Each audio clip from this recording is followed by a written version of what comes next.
Hi friends, நம்ம தெரிந்து கொள்வோம் சீரியஸ் போட்டுட்ருக்கோம். உங்கள் எல்லாத்துக்கும் தெரியும்னு நினைக்கிறேன். அதே மாதிரி அதில் ஆல்ரெடி கோப்ரா, கட்டு விரியன், கண்ணாடி விரியன் இந்த மாதிரி பாம்பை பற்றிலாம் போட்டிருக்கோம்.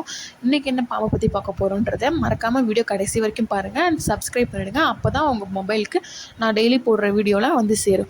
ஓகே, வாங்க வீடியோக்குள்ளே போகலாம். இன்றைக்கி நம்ம ஊரில் நிறைய பேர் பார்த்து பயப்படுற ஒரு பாம்பை பற்றி தான் பார்க்க போகிறோம். அதுதான் சுருட்டை விரியன். இந்த பாம்பு பார்க்க சின்னதாக இருந்தாலும் இதோட விஷம் ரொம்ப ஆபத்தானது.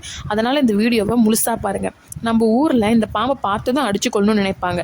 ஆனால் இது சரியா? இந்த பாம்பு எங்கெல்லாம் இருக்கும், என்ன சாப்பிடும், மனிதனை துரத்துமா, கடிச்சா என்ன செய்யலாம், எல்லாத்தையும் இந்த வீடியோவில் முழுசாக பார்க்கலாம். சுருட்டை விரியன் பெரும்பாலும் வயல், வெளி, கல் இருக்கும் இடம், முள் புதர், வறண்ட நிலம் போன்ற இடங்களில் இருக்குன்னு சொல்கிறாங்க. பகலை விட இரவு நேரத்தில் வெளி வருமா.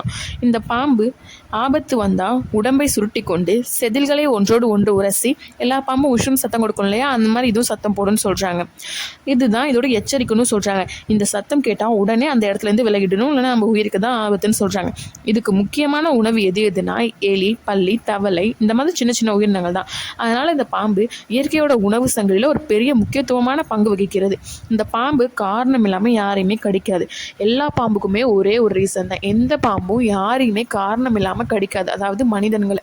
ஏன்னா அது கடிக்குது, ஒருவேளை நம்மளை அப்படி கடிக்குதுன்னா அதுக்கு காரணம் என்ன இருக்குமுன்னு பார்த்தீங்கன்னா, நம்ம ஒருவேளை அதை டிஸ்டர்ப் பண்ணியிருப்போம். ஒருவேளை நம்ம அதை தேவையில்லாமல் டிஸ்டர்ப் பண்ணியிருந்தாலோ, அது கையால் தொட்டாலோ, அதை பிடிச்சாலோ அப்படி தான் நம்மளை கடிக்குமே தவிர எந்த பாம்புமே நம்மளை காரணம் இல்லாமல் கடிக்கவே கடிக்காது.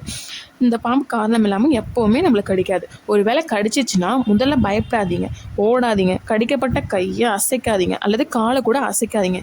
ஏன்னா அசைக்காமல் வச்சுக்கிட்டிங்கன்னா தான் விஷம் உடம்பு ஃபுல்லாக பரவாமல் இருக்கும். உடனே அருகில் இருக்கிற மருத்துவமனைக்கு போங்க.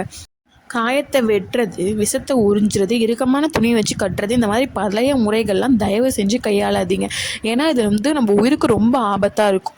எந்த ஒரு பாம்பை பற்றியும் தெரிஞ்சு வச்சுக்கிறது ரொம்ப அவசியம். ஏன்னா இது நம்மளுக்கு ஃப்யூச்சரில் ரொம்ப யூஸ்ஃபுல்லாக இருக்கும். அதனால் இந்த வீடியோவை கடைசி வரைக்கும் பார்த்துருப்பீங்கன்னு நான் நம்புகிறேன்.